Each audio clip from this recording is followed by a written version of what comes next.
Hello, friends, and good evening. Apologies for the slight delay in getting our session underway. We had some technical difficulties that we unfortunately had to deal with. So, today we are going to take a look at a different approach towards solving our machine learning related problems. What we want to do here is we want to write the code in front of you so that you can also experience what it's like to solve the problems hands on. So you can understand the thought process that goes behind dealing with any such problem. So to start off, what we should do is we should look at, of course, our business understanding, right?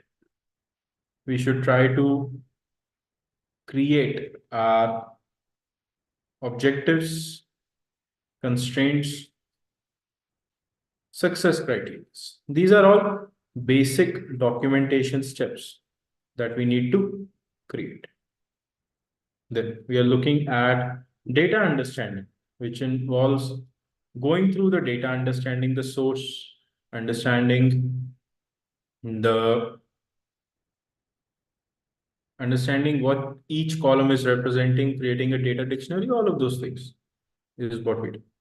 Then after all of this system, that is when we get into the core technical. So let us look at how we would tackle one such problem from a technical perspective.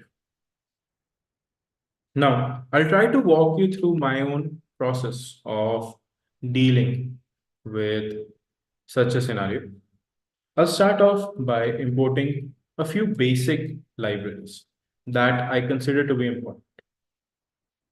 So we are looking at pandas, numpy, matplotlib,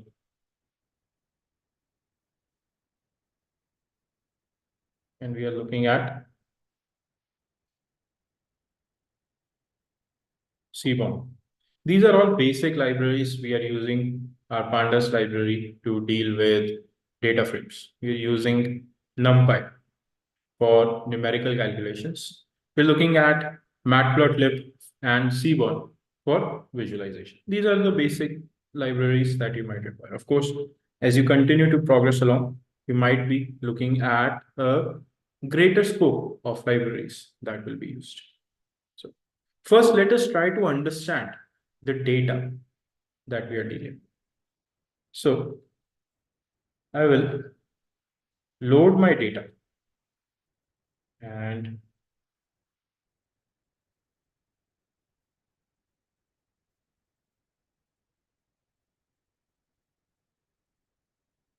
might be a different name.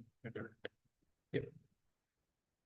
So this is the data that we have.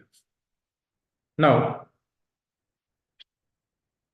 as you can see, we have quite a few columns, right? And our target column, of course, which is the income. Okay. So we are looking at various different parameters that affect a person's ability to get a job. Now, we have columns like age, okay, of course, age of a person, working class, whether it is a private sector job, is it a public sector, okay. Then we have weight, okay. We are looking at education, what is their highest level of education, right? And then we are just adding some kind of numerical representation for that. We're looking at their marital status, occupation. So you can see in occupation, we have question marks. Now, these question marks alongside many other such impurities in the data are going to be problematic to deal with. What kind of relationship they have? What is the race of this person? What is the sex? Do they have any capital gain? Do they have any capital loss? Working hours per week, and their native country. Okay, so we start off by doing our basic analysis. The first thing that I want to see is the information about my data. Okay. Now, according to this, we don't have any missing values. All right. But if you look at the data description that we've just gone through, we do, of course, have some missing values. So we need to do a thorough analysis of the data so that we can identify the various different flaws that you might see in the field. Okay. Then what we can do here is we can look at df.describe. It will give us the basic descriptive functions. So we're getting it for a few columns. Okay. So then continuing forward, what we will do here is we will try to do some basic analysis. Okay. So we have looked at our numerical features. So what we can do here is we can add some comments. This is for continuous, or we can say for numerical features. Okay. So then we have our categorical features. But ideally, before we look at our categorical features or anything of such nature, we should try and deal with these question marks or any such issues that we are having. All right. So I have identified a few. So we will say df dot replace. And in this, we will replace a few values. NAN, some common values that you might come across in data sets. We'll replace NA. We'll replace another way of writing NA. Essentially, we are trying to cover as many bases as we can, so that if we have any of these values present, we can just replace them.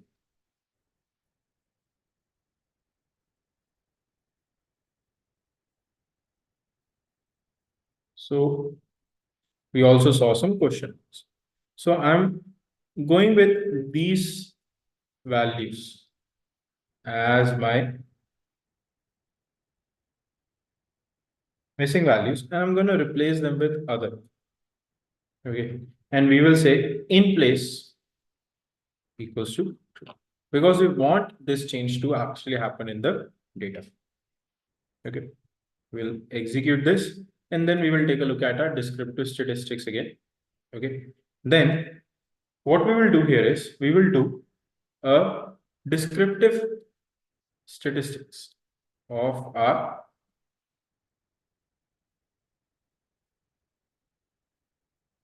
categorical features. So I'll say include O.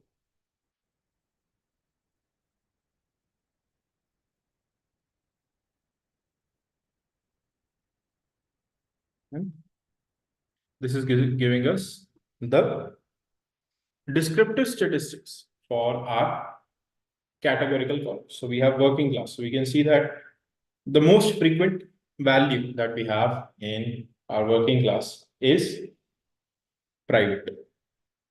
Then we have our education, where high school graduation is the highest level of education that we are seeing. We have marital status, married civil spouse.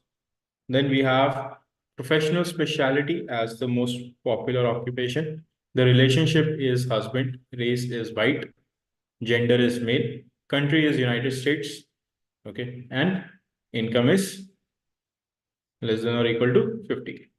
So then let us also check for any missing values that we might have.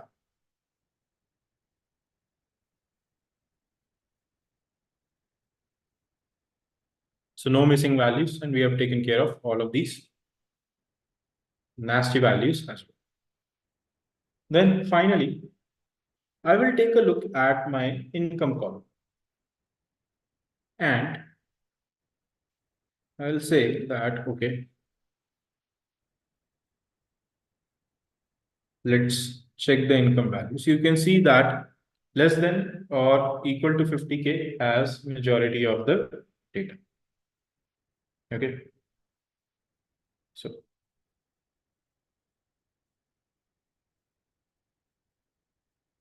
now let us try to visualize our numerical forms.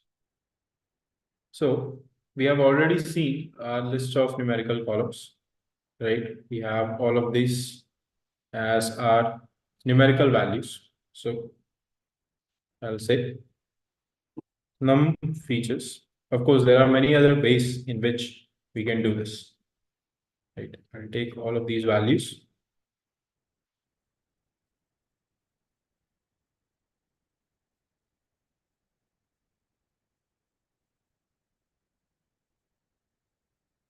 The gap here, I don't think it matters much. So what we'll try to see is what we can do in terms of analyzing this data.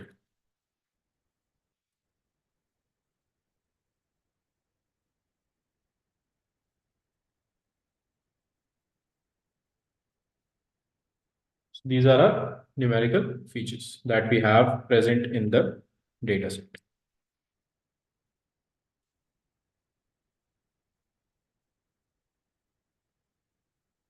So then the next thing is we will try to visualize this by looking at our histogram. So I will take my numerical features and on these features, I want to do my histogram. I'll say bins will be 50. My figure size will be 15 by 10, just giving some decent figure size so that we can explore the data properly and just define some layer values as per the requirement. So this is how we are going to create our histogram. These are the parameters that we are doing. Then I want to give a super title. Super title means that overall title, histogram of numerical features.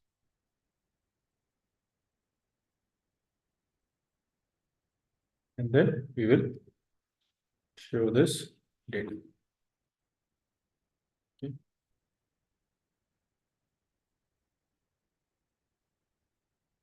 Okay, so this should be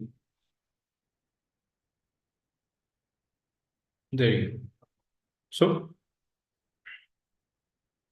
these are all the numerical features that we have, and these are the values. This is the histogram for all of them. Okay. So then we can do something similar for our categorical values,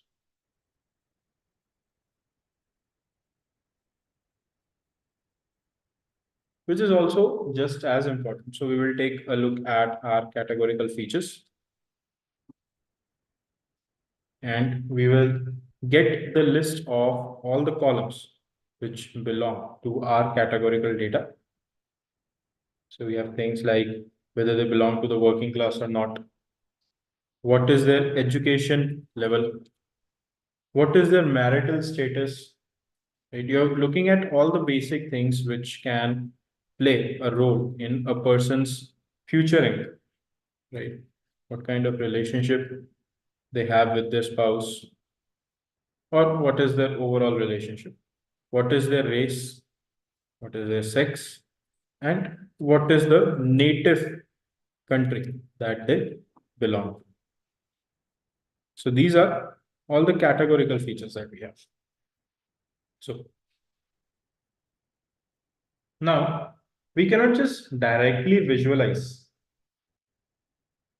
categorical data at times. So we need to figure out a way to do so. So we'll take a look at some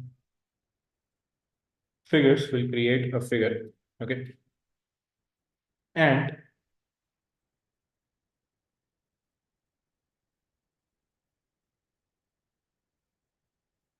we'll again define figure size for our values. Okay. Then I want to take a look at all of my features which are present in my categorical data.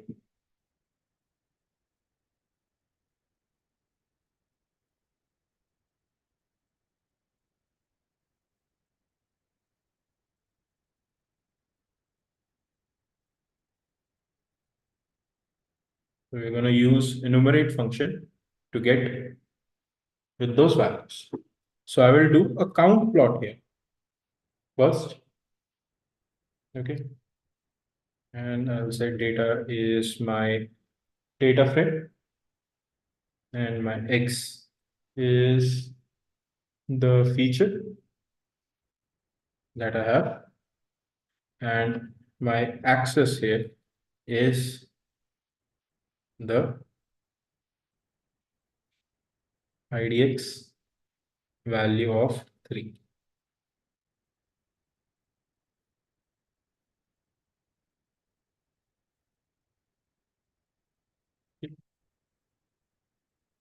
Then what we want to also do is we want to ensure that our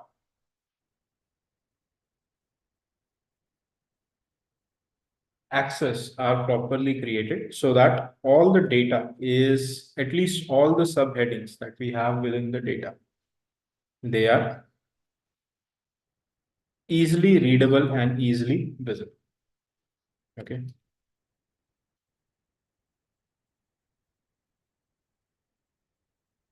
We'll add some rotation value here. So rotation should be of 90 degrees. Okay. So we want to go through all of these. We want to go through all of our categorical values. And then of course we will again give it a title. Okay.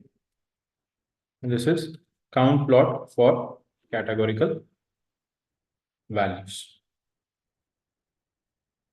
Then I will ensure that we don't have any spillage by creating a standard rectangle.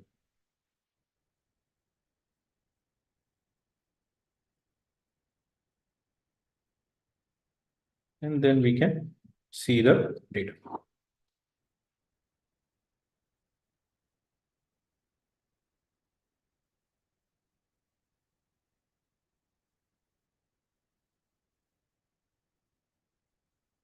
Okay. So this should be fixed size equal to that value. Okay. Subplot takes 1 or 3, but 2 positional arguments. Okay.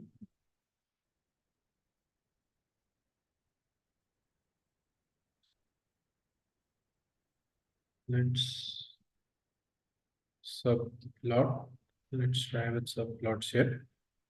So again, these are all basic errors that you might run into, right? So it could not interpret marital status. So maybe there was some mistake in that column, at least in the column name. Yeah. So let's try again.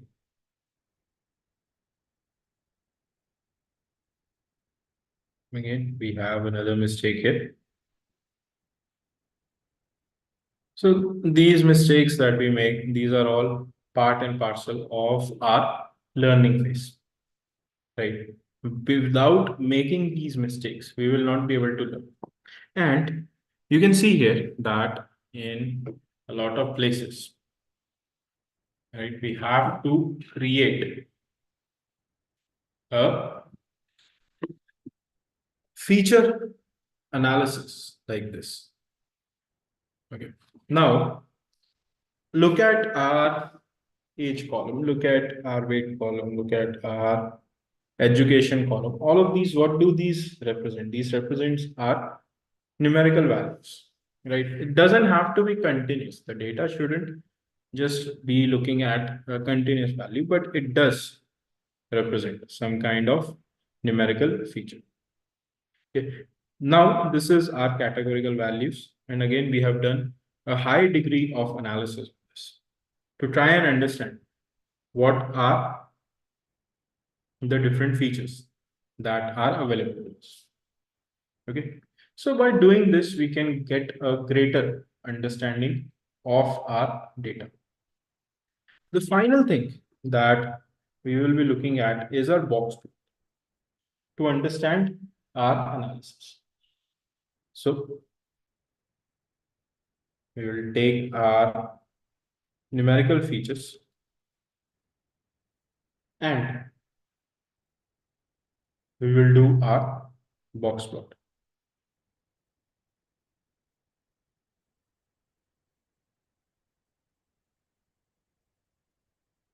We want to add subplots within the same plot. And we don't want to share the space.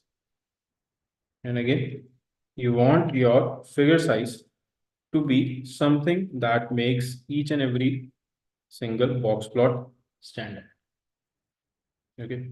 It's now for all subplots in our axis that we have defined.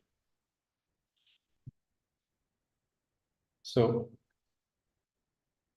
we will change our level values. So I'll look at my X tick levels and we will try to get our X tick labels. We'll do a rotation of 90 and we will add a font size of 21. Then we will adjust our subplots. Okay, we want to add some space in between the plots so there is no overlap between different plots that we are looking at. And then finally, we can see the output. Okay, and I want to see if I have any outliers in my data or not. That's all I want to see.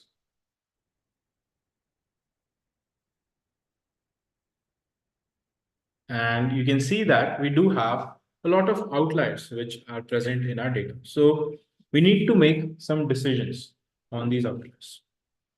Okay.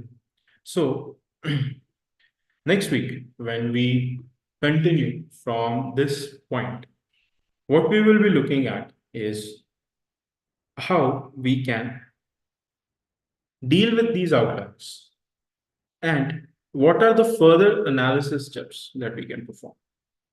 As we continue to perform our analysis on the data, we will also be eventually looking at our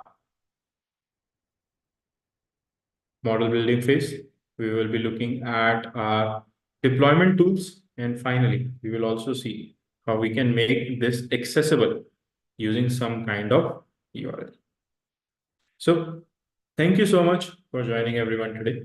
And I will be seeing you next week. Goodbye.